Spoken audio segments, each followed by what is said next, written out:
Hey, what up y'all? Nurse David here, and in today's video we're going to be talking about the class NUR 690, the Nursing Informatics Practicum. This is part 10 of a 10-part series that I've been doing here on this page where I talk about each class in the Nursing Informatics program at GCU. I tell you about the assignments, I tell you about the grading, and in this course I had to complete over 200 clinical hours, so I'm going to tell you about that process as well.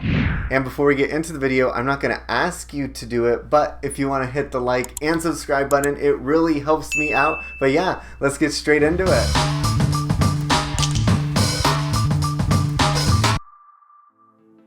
NUR 690 was a little bit different than the previous courses in the program. One of the main reasons being is because this class was actually 16 weeks long compared to the other 9 classes, which were only 8 weeks long. Another main difference was that this class actually required for you to find your own mentor, and you had to complete 200 clinical hours with them. Now you could complete this virtually or you can complete this in person, and I ended up doing mine in person, and I'm really glad that I did, and I'll tell you guys more about that. But first I want to get into the assignments.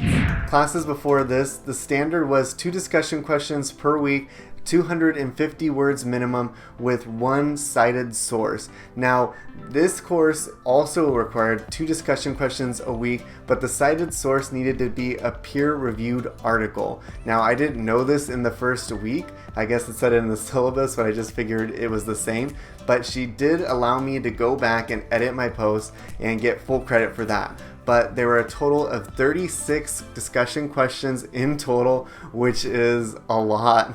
And with 3 responses a week on 3 separate days, it came out to a total of 48 responses in total for the whole 16 weeks. Now, the responses did not have to have a peer-reviewed article, they did not have to have a cited source, they just had to be a minimum of 100 words. Now, with this being a total of 16 weeks long, I did not have a total of 16 large projects. We actually had 1 large project due every other week. So I had a total of 7 papers, and I had my last main assignment being a large PowerPoint that was 10 to 15 slides. And a quick tip for you is when you're doing your discussion questions, really put in some effort, because on your very last project, that PowerPoint, which is 10 to 15 slides, you can use a lot of the information that you put in your discussion questions and pull it into your PowerPoint. And really the layout for the PowerPoint is kind of based off your discussion questions. So make sure you do a good job on those, and you won't have so much work to do at the end.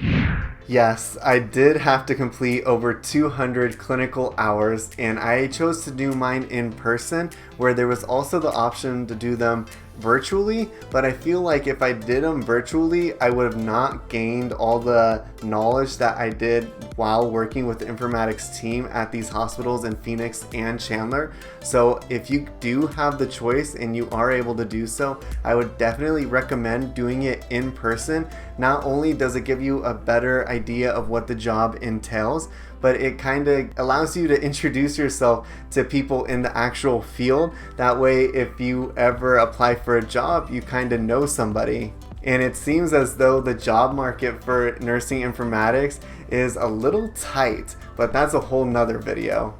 Generally, when completing my practicum hours, I would do 8-hour shifts with my mentor. She does Monday through Friday at the hospital, and she goes between 2 different facilities, so it just depended where she was at that day, and I would meet her there in the morning, and we would leave at 4 o'clock in the afternoon.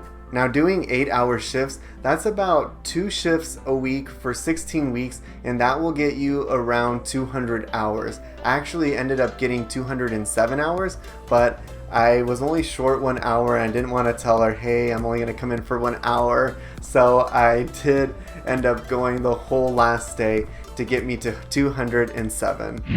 Now, I have met people on the informatics team at my hospital before. I actually had been in touch with one for several years just because I was trying to get more information on the role and see if I would like it. So when it was time to find a mentor, it was really my responsibility to find someone that I could shadow. So my first instinct was to reach out to him, and he's actually the manager now of the informatics team. So I reached out to him and I managed to get all my stuff submitted with the help of a counselor. Now, it's not my normal counselor, but in finding a mentor, they assign someone to you to help you get all this paperwork processed. So in collaboration with my counselor and with the person that I knew, we were able to get everything submitted and I was able to start on time. If you're having trouble finding a mentor though, you should try joining some Facebook groups on informatics and just posting on there that you're looking for someone. It might be even easier to find a virtual practicum instructor where you just meet with them over the phone and you discuss projects over the phone. Like I said, I really prefer going in person, and I feel like there is a lot more benefits to it, even though you are working a lot, because I was working full-time at the bedside and doing 2 days a week with my mentor. So I was doing over 40 hours a week of work, but I really think that it was worth it in the end. The clinical hours are really what you make of it. I started off by shadowing my mentor, but then they brought up the idea of maybe finding a project that I could work on. So then I started working on this project. They showed me how to pull data from the reports. I was able to arrange meetings with managers of different departments in the hospital. I communicated over email, and then I presented this information in an SBAR to the team on the informatics team that I was working with. Now, this was not for my school papers that I was doing, but it was a good chance to get the hang of like pulling data and that kind of stuff, and arranging meetings and communicating about changes and seeing what the process of changes were. And the last thing I want to hit on in this video is the grading. Now, it really depends on who your instructor is, and I've said this from the beginning of this 10-part series. It really depends on who you're with, but my instructor this time was more strict than my previous instructors. Now, she gave me full credit all the time on my discussion questions, but it always seemed like she tore apart my main assignments. And really, where I've maintained a 4.0 GPA throughout this whole course, this whole program, I was at a B- at one point. And I've never really cared much about grades, but when everybody else gives you a 4.0 and then you have one teacher who goes and gives you a B-, I don't like that. The grading in these classes should really be more streamlined, I think, because in the first 9 classes, I pretty much got a 4.0 GPA. And then in this class course, this teacher decides to grade much differently than my previous ones, where I was never docked a point on my citing or the way I typed out my papers before. This teacher had a different idea of what APA format was. And yes, we did use APA format 7th edition.